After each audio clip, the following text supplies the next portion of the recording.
What's up, Boobheads? A little different camera angle.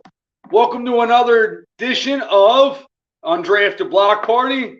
I'm your boy, JB, with Undrafted Hoops. And I'm coming at you with this back end of a doubleheader here. If you watched our last show, we just covered the Washington Wizards. And what the Offseason Block Party is, during the offseason, we've got to cover all 30 teams. 30-minute breakdown. Depending on when the show was shot, it might be before the draft, during free agency, after a big trade. So make sure you check out our YouTube page, Undrafted Hoops, where we've been posting a lot of our content. We're also on the Hardcore Sports Network. So do me a huge favor and do them a huge favor. Smash the subscribe button, both on their page and our page on YouTube. We're also on Facebook. It's where we got our start, Undrafted Hoops, and we're also on Twitter now. So if you're a Twitter guy, not Facebook, make sure you check us out, Undrafted Hoops _. But let's dive right in. We've covered about 15 teams so far, but we haven't covered my team yet. And tonight we're going to do that. And if you don't know who my team is, unfortunately, it's the Philadelphia 76ers. We're looking at a team that has done nothing but disappoint me 37 years of my life. But they've also disappointed a good friend of mine, the Sasquatch himself, Tony G. Turn up the mic. Yeah, I don't know what just happened. I can't. All of a sudden, I can't hear. How's that? It's all right. Yo, sign off, sign back on. Try that. Does it? It's all right. Mad Wizard, come save Tony G. Yeah, it's all good, man. What's up? I'm here. What's up, brother? Seems to be having a little difficulties. He can't hear us? We'll get it figured out. Look, let's jump right into this team because they're a team that you clowned me all year for because you said they weren't going to get out of the second round, right? They didn't again. And this time, I expected them to. I didn't expect them to get out of the second round going into the playoffs because I didn't think we could beat Milwaukee or Boston. Then we played Boston, and we stole one in Boston, and I says, now we have a legitimate shot. And they did exactly what you said they were going to do. Disappoint me again. Now, it's disappointing to see that. It was, right? Like, was this the year you thought that they could do it? I mean, they had a 3-2 lead against Boston. And they stole a game at Boston without Embiid. They couldn't close it out at home again. And this is a team that's good at home. Like, I want to come out with a fucking bombshell question. And I already know your answer, but I want to talk about this for a minute. The bombshell question is Joel Embiid Batman? Yeah. Yeah. The MVP of the league, you think he's Batman? 100%. I mean, I'm not trying to make excuses for the guy. I don't think it was 100% healthy in the playoffs. Yeah, but I also think that he looked a bit soft in the sense that he didn't look like he was trying to push through the injury. If you're going to play, then play.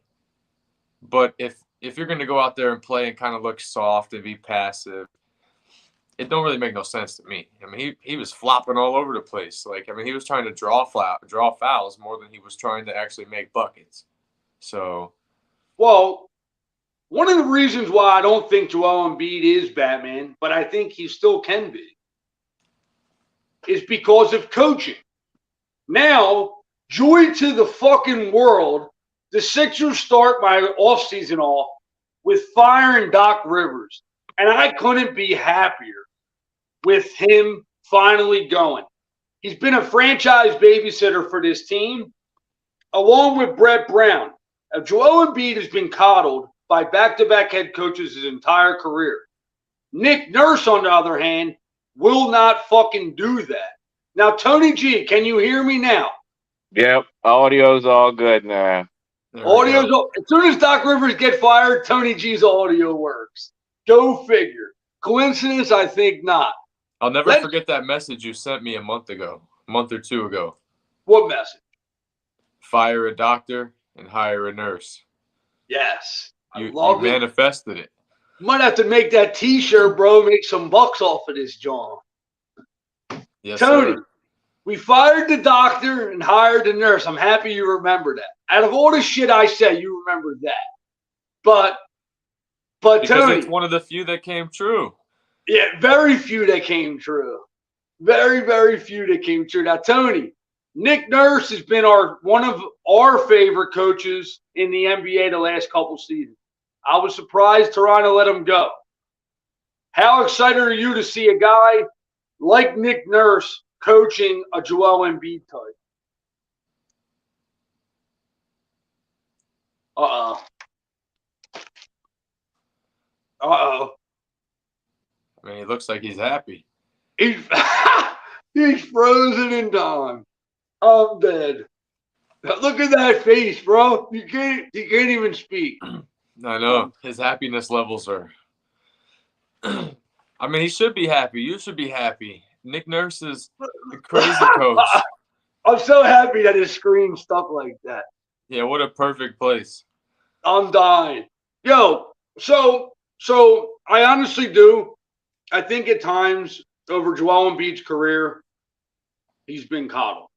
I think there's times where a coach has to tell a guy, go dominate the paint. If you can't dominate the paint, go fire up some threes, clear the space. And the way Doc Rivers handles his offense is like he did the same thing in the Clippers, same thing in Boston at time. It was a lot of ISO basketball. You can't win like that. Ball movement has to be there. And I think that Joel Embiid needs a guy that can coach his team. There's times where he needs the ball, and there's times where the ball movement has to be there. And I don't think that has been a primarily offensive strategy for Joel Embiid. Last season and this season don't really matter to me that much. Tony G, you back in the building? I don't know. He unfroze him. He's a speechless Sixers fan. It says his microphone is muted in this thing, so he's probably got to hit the unmute. Yeah, he'll figure it out. Now, the thing that I want to touch on with the Sixers, Gary, we know the roster that they built last year. We've seen it, and it looks like it's going to be completely dismantled from the ground up. You got James Harden, who has now demanded a trade, and I know you're very upset with him. Tell me why you're upset with Harden, and then I want to dive into what I think the Sixers might end up doing with him. I mean, it just gets old after a while. Like, I mean, everywhere Harden goes, they're almost there, and then they fail, and then he wants to leave so he can go somewhere else and almost get there and fail and want to leave. He's just not committed anywhere. He doesn't. I don't know. I just feel like he's one of the superstars who just doesn't take it serious as much as he should. I mean, we all give Kyrie all this slack, but I mean, Harden's just as bad. I mean, everywhere he goes, nobody's won a championship with him. He's going to end up having a collage of 10 uniforms when he retires, of jerseys that he's played in. Granted, he's going to make the All-Star team in all of them. Good on him, but he's going to end up with no championships unless he finally gets somewhere and rides the coattails of somebody, which is why he's like dying to go to the Clippers now, which to me still isn't going to work. He's going to ruin that team. It can. I don't. So it's kind of weird. We're at a spot where Harden wants to go to like one or two teams and Lillard wants to go to one or two teams. And I don't know if the Sixers are going to make this happen. There's got to be – James Harden is not going to the Clippers without a third team. James Harden is not going to Phoenix without a third team. So the Sixers are in a weird predicament. doesn't want to go to that team, even though he's on an expiring contract. Like for me, he should open up his listen. If he wants to compete for a championship, he has an opportunity here. They had a 3-2 lead on the Celtics, and they could have been in the Eastern Conference Finals. But he choked. Yeah, look in the fucking mirror once in a while. Yeah. You know what I'm saying? Like, take some responsibility for your actions. Yo, I love James Harden. I'm a big James Harden fan. He's clearly lost his step offensively, but his ability to create is still there. And I think he could be better with a different coach. Like I said, I'm not a Doc Rivers guy at all. I think Doc Rivers is. But I'm one of those people that I don't necessarily think that he's lost too much of a step, if any step. I mean, look at how he led the team in certain games in the playoffs. He was dropping 40, winning games, but then Embiid came back and he was like, "Oh, I can take a step back." Nah, but physically, he's not the same player. Like he's an all-time great scorer, Gary. So he's capable of doing that stuff. But if you're depending on that to win, you need to depend on the playmaking ability, James Harden. I don't think you're depending on him for 40 a night, but I think that his his motivation lacks, at times. Like when Embiid's playing, I feel like there's nights where he just feels like I can take a step back and rely on him tonight. I don't have to play as much, as hard, as opposed to when Embiid is out and not playing and Harden has to play. He can show you what he's capable of. That's why I'm like, why can't he find a balance to where they can play that great together? Yeah, and an ability for Maxey to still handle the basketball and work off ball, because at times Harden took that away from Maxey, and I don't know if that was in the Sixers' best interest this season, because Tyrese Maxey, when you see a lot of these trade rumors, the Sixers pretty much made him untouchable unless it's for a crazy deal. So I want to talk about a little bit about Maxey here and what I think the franchise, they're at a crossroads. Everybody's talking about James Harden, but the Sixers are at a crossroads. Josh puts in the screen here is Maxey an all-star.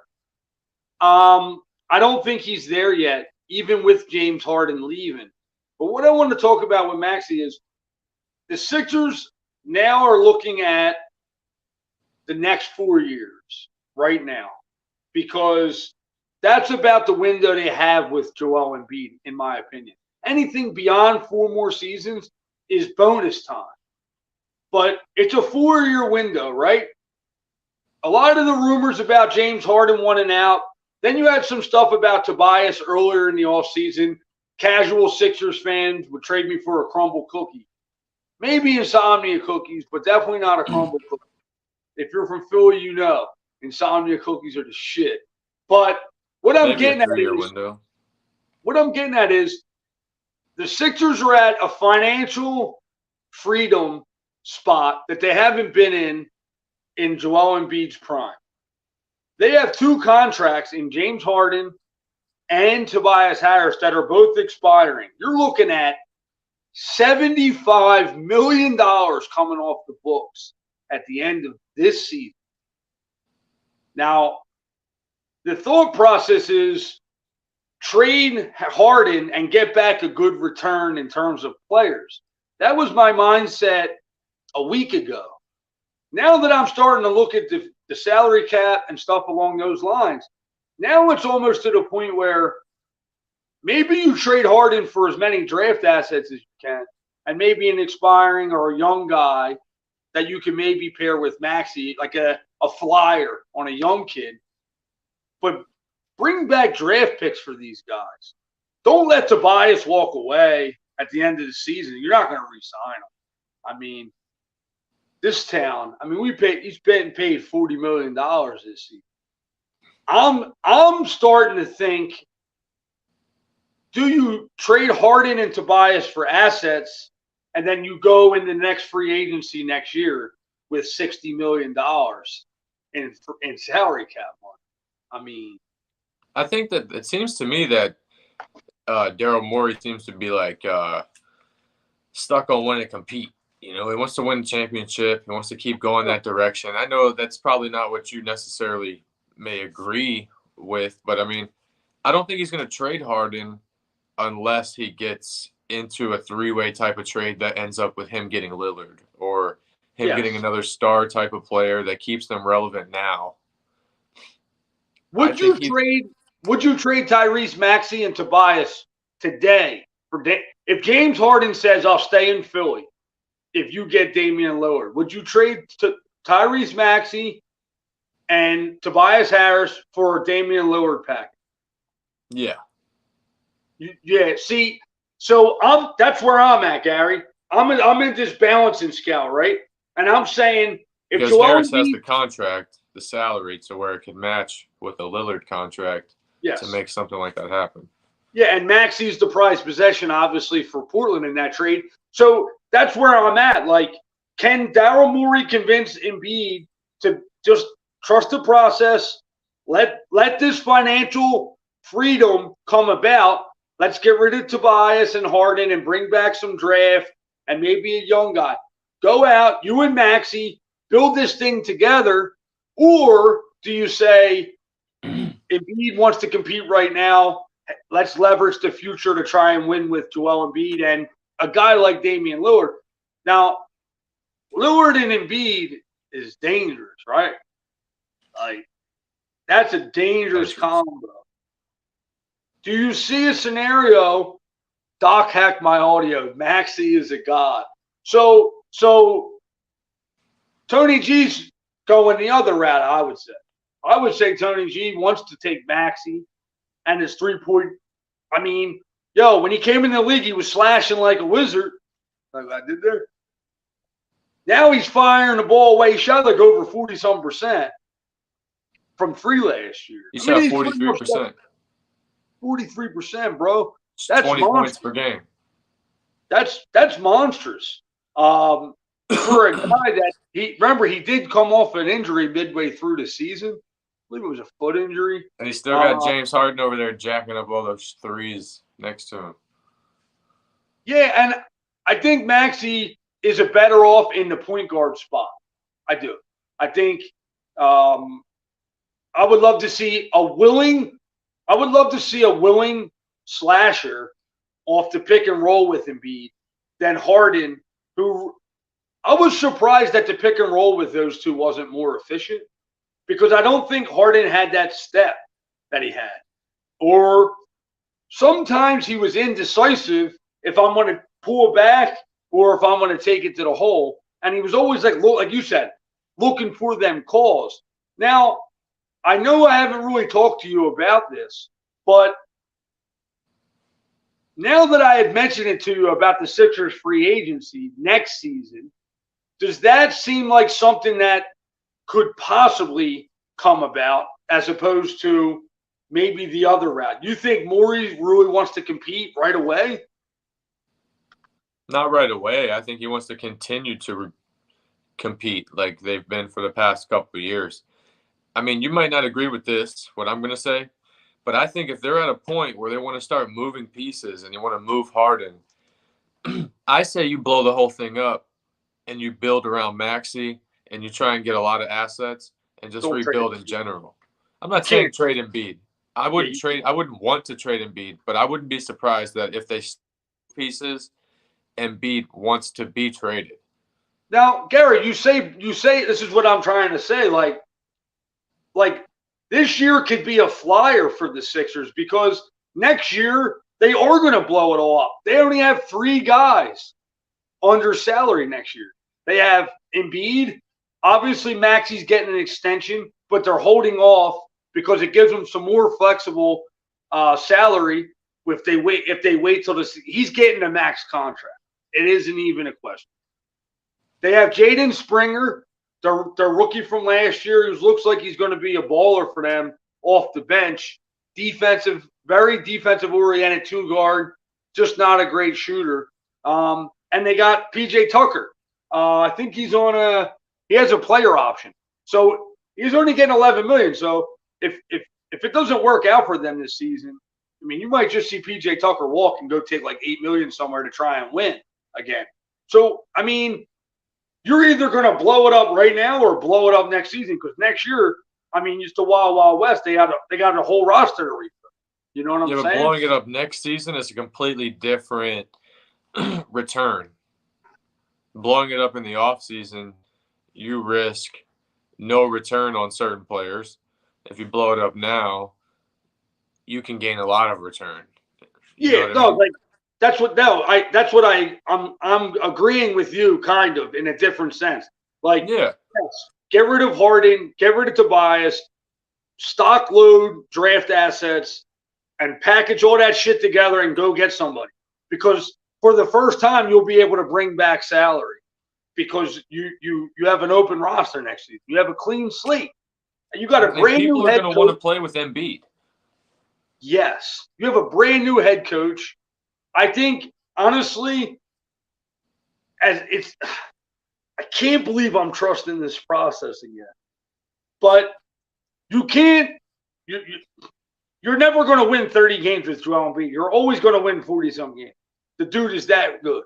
So I just think you press reset right now, load up, and then next season go gung-ho. I was completely different. And at first I was like, just trade Maxey off and go get Damian Lillard. The only way I would say do that is if Joel Embiid comes in and says, yo, go get this dude. I need him. I want to win, blah, blah, blah. But now as the offseason progresses, I'm going in the other direction. The one guy I want to touch on for the Sixers is DeAnthony Melton. He's playing for a contract next season. Played That's great. huge playoff games. Yeah. The dude's all natural, like a two-way player.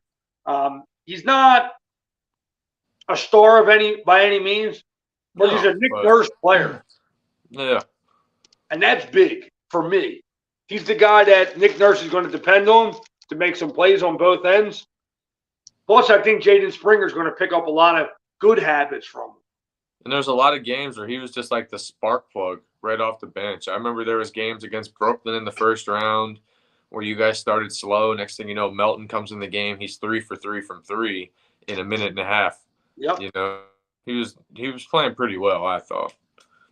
I think he shot 39% this year. Philly was like the number 2 or number 3 3-point shooting team in the NBA. I also wouldn't be surprised to see him move PJ Tucker. I know Embiid really wanted him last season, but he's another guy. They got quite the doggish second unit. You know, if you got PJ Tucker playing with Pat Bev, that's an interesting little defensive unit. Slow people down. Shit though, they got to play good defense. They ain't score on nobody. Yeah. I did like the Pat Bev signing and Mo Bamba's whatever. But one day may turn out. I'm glad they kept Paul Reed. Yeah, I didn't understand keeping Paul Reed if you went out and got Bamba and then re-signed Harrell. I think they were just filling out the bottom of their roster. Truthfully, I'm not as optimistic about this team because I really think that they are questionable. They aren't competing for a title with this roster. Boston got better. Milwaukee will be better. Miami Heat were still in question. Thought the Cavs got better. Thought the Knicks got better. I think the Hawks the Hawks are still a question mark for me. The Eastern Conference currently relies on where Lillard goes. Yes. If he goes to Miami, Philly's probably going to slide to like 6th in the East. Ooh, if he goes to Philly, like 6th. That's not the play. Can they go to 7? Can they go to 7? I mean, yeah, they could probably slide to 7, I think. I'm not saying that Philly's roster is guaranteed to be top 3 roster. That's a good number, Gary. 6 is good. Yeah, think about 6 because, like you said, that would put Miami ahead of them, Milwaukee ahead of them, Boston ahead of them, the Knicks probably still right there. You never know. Cleveland is right there. You never know. So that puts you guys around 6. And then depending on if any teams break out and turn out to be even better. Like Never know what Brooklyn's going to do.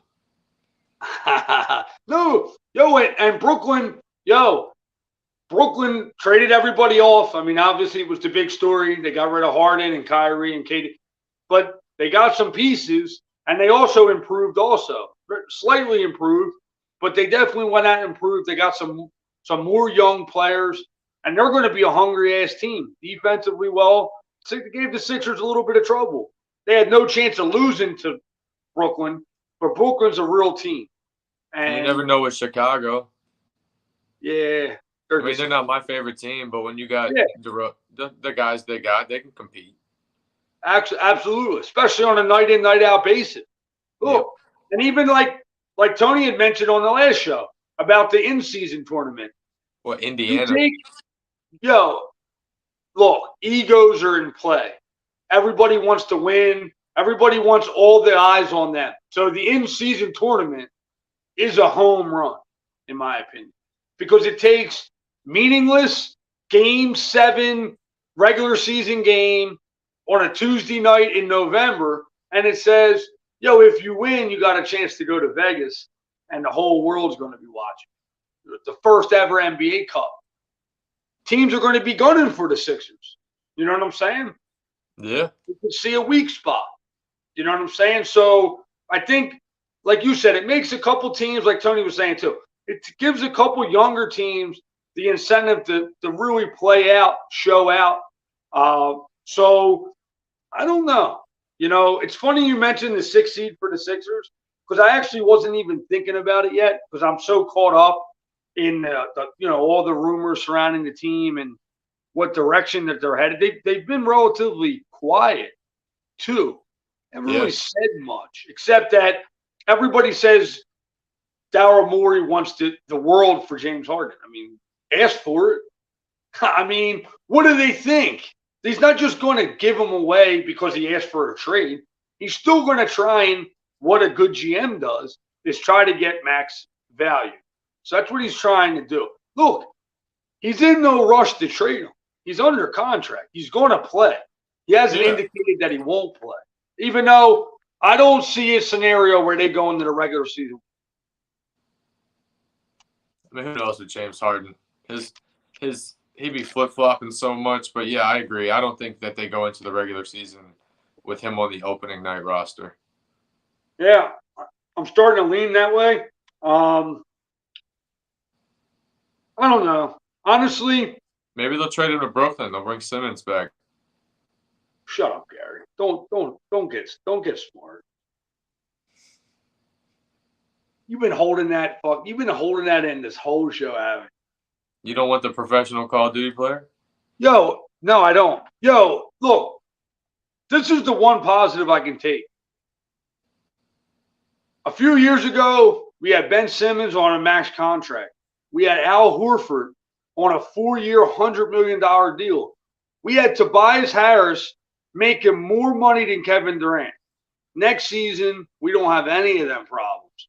So if I just properly lower my expectations for this team and kind of think a short-term, big picture, they're not in a complete disaster. Where, like, initially I was like, what the fuck is this team doing?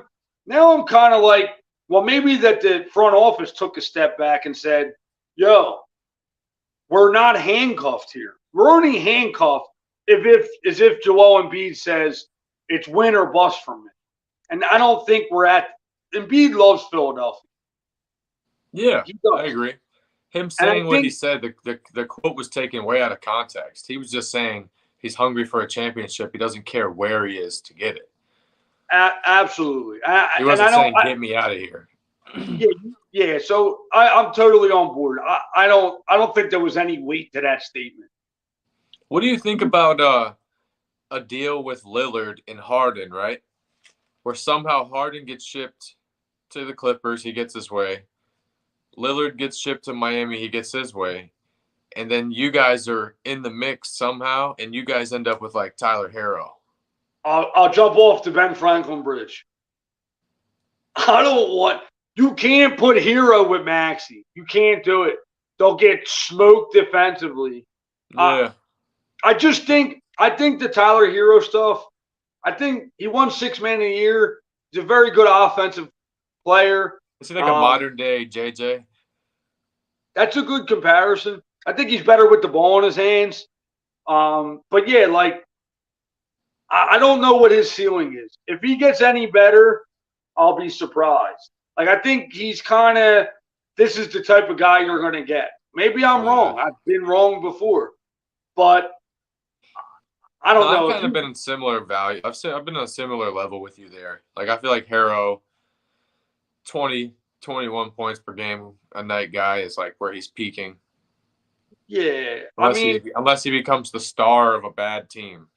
Yeah, but like even if you think, yeah, I agree with you there, Gary. Even if you think about it, I mean, he's in a perfect spot.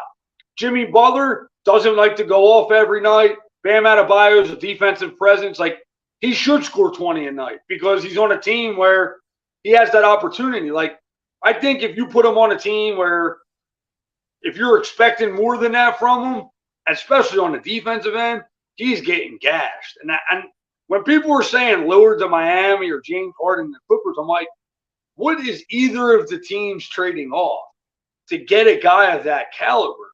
I don't know. I don't think either of them have it. I think you're going to need a team like Phoenix or OKC or maybe Chicago get in the mix because with Phoenix, it just wouldn't make sense to me. Like, obviously, it would make sense in terms of it's an all-star team to put together, but like, there's a salary cap, and I don't get like Bradley Beal's making like $56 million. Okay. Durant's making like $52 million. There's like $110 million right there. Plus, you got Booker who's making like $50 million. So how are you like? In what way do you fit another $40 million contract in there? Plus, well, so James Harden makes 35. DeAndre Ayton makes 27, maybe. And they just traded Cameron Payne, so it makes it a lot harder now. But they could have flipped Ayton to the Sixers, and the Sixers could have packaged Ayton to a third team. That was like one of the rumors swirling. I mean, how the NBA salary cap works is there's 2 luxury tax thresholds. Yeah, I know if Phoenix that. just said, fuck it, we just don't give a fuck. We're just going to try to win. You know, they got a new owner. Matt, I think his name's Ishida. Yeah, he got famous at the in the playoff game when he flopped. Michigan State, Michigan State guy. You know who I don't know if you watched a lot of the summer league, but getting back to the Sixers. There's a guy that they had that I was a really big fan of in college, Terquavian Smith.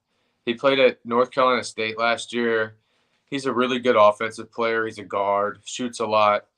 I noticed him in the summer league this year. He had a couple games where he had like 27, 25. Like he was putting up really good games. So hopefully they hold on to him and they develop him and maybe he'll be a part of the future too. He fits the style that you guys play. You know, he's a gritty player, but he loves to shoot. Big time shooter. Yeah, well, I know that's a guy Tony G liked too. So, and I think with Jaden Springer coming up to the actual roster, that opens up a slot on our G League team too. So it could be a guy that they develop. So I'm actually happy you put him on my radar because I really haven't. I'll make sure I definitely dive into that and watch some of his highlights. Yeah, for sure. I think you'll like him a lot, to be honest. Let's talk about this season real quick. The 76ers won 54-28. 54-28, third in the Eastern Conference. I'm going to say they win sub 50 games. I'm going to say they win in that 48 range this year. And I think that they go – I like what you said. I think they're a 6 seed. If they're a play-in team, that means they blew up the whole roster. If they come back with at least Tobias Harris and Maxey and all, they're going to be a play. They're going to be a 5 or 6 seed most likely. They got the MVP of the league. Where are you putting this team? Are you kind of where we've been talking about them? I think if they go into the season with the roster, well, they're not going in with the season with the roster as is. No way. So, I mean, this is one of those teams that's so hard to guess because you're guessing in semi-blindly. But Yeah. I don't think they're going to get rid of Harden without getting someone valuable. I'll say, yeah, about five or six is where they'll be. But I think they have a ceiling of getting up to like 3, maybe number 2 in the East, depending on if You they. might have to, you might have to talk me off the bridge this year, bro. I don't know. Yeah, Got to man. return the favor. I've talked you off your Wizards bridge a few times, so I need you to. You might have to. I might have to cash in on a few favors from you this whole season. I mean, this regular Yeah, season. I'll do my best. But I personally feel like the East is like a 2-team race. Oh yeah. People It's might Boston. think that there's like 4 or 5 teams. I think it's 2 teams. Boston, Milwaukee. That's it. But Boston, Yeah, I think they got a slight edge. That team looks crazy good. I always say fuck the Celtics, but Porzingis was Depending on health. well, yeah, that's every team. I mean, that's every team now. That's every team now. I like the shot. I like the Trollman shot. Depending on I health. love it. Depending on health. Well, the Sixers, I mean, Joel Embiid's been injury ridden for parts of his career. So was Harden. but what I'm getting at is with the Sixers, can you afford to waste a season and build for next season? I don't know. It's interesting. I think the Sixers are in a tough spot, but I'm hoping they go my route instead of going the other route. So we'll see. Gary, I'm going to sign you off. Anything you wanted to add with the Sixers, or we part ways? No, I mean, we're similar right here. I love this. I love that they hired Nick Nurse. I think that he's much better with player development. You know, he coaches good defense. He coaches a lot of the fundamentals, the important parts of the game. There's a lot more faith in him than there is with Doc. Rivers lost all faith in the city, the team. They just expect him to choke. You got a lot to look forward to. We just got to see what they get for Harden, and then we'll go from there. Then we'll have a true blueprint on what we get to build with your boys there in Philadelphia. But, I mean, it was great talking with you tonight, man. Philly's going to be all right this year. Future will be fun. Listen, me and Gary just did it back-to-back. So if you like the Sixers show, make sure you go back and watch our Wizards show. Gary's a diehard Wizards guy, so while we call him the Mad Wizard, I appreciate you, brother. You know this. So make sure if you like other teams, like if you're like me and I know you're just a hoop head and you like talking about, San Antonio Spurs in July, go back and check out one of our videos, Detroit Pistons in July. We might not talk about them in December, so we might as well talk about them now. You know what I'm saying? So make sure you go to our YouTube, smash the subscribe button. Please share it out. If you gain 1 or 2 followers for us, bro, I promise you it's much appreciated. We're also on Facebook, Undrafted Hoops, where we got our start. It's packed with news, trades, comparisons, just NBA talk. That's all we push. We ain't spinning a narrative. We're just talking hoops. It's so refreshing sometimes where everybody just jumps in the comments and wants to just spread their narrative instead of let's just talk about the players, man. Let's just talk about different teams. Even if you ain't a fan of a certain team or, if you're a diehard Sixers fan like me, I don't give a shit. I'll talk about all 30. That's just the way I am. So I wish my man Tony G could have came on. I mean, of all the shows you have technical problems, you picked the fucking Sixers. What is wrong? Come on, bro. Be better than that. It's your boy JB from Undrafted Hoops signing out. Peace. Fuck the Celtics, boy.